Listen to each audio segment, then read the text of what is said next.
सत्यनारायण पूजेचा मऊ लुसलुशीत आणि योग्य प्रमाणातील प्रसादाचा शिरा कसा बनवायचा ते पाहूया। सर्वात आधी पूजेच्या नियमाप्रमाणे 1.25 वाटी तूप, 1.25 वाटी रवा, 1.25 वाटी साखर सारख्या प्रमाणात मोजून घ्या। पहिल्यांदा कढईमध्ये तूप गरम करून रवा मंद आचेवर छान असा सोनेरी रंग येईपर्यंत खमंग आपल्याला भाजून घ्यायचा आहे। रवा छान लालसर रंगावर भाजला की यात पिकलेल्या केळीचे काप आणि ड्रायफ्रुट्स टाका, म्हणजे तेही तुपात छान असे फ्राय होतील। यानंतर दुसरीकडे 2.5 वाटी दूध चांगले गरम केले। आता हे गरम दूध भाजलेल्या रव्यात हळूहळू ओता आणि व्यवस्थित मिक्स करा।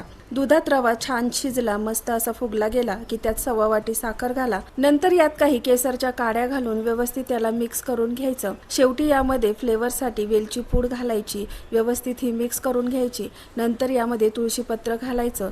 तर इथे तयार आहे आपला पूजेचा मऊ आणि चवदार प्रसादाचा शिरा। ही रेसिपी जर तुम्हाला आवडली असेल तर नक्की लाईक करा आणि चॅनलला सबस्क्राईब नक्की करा।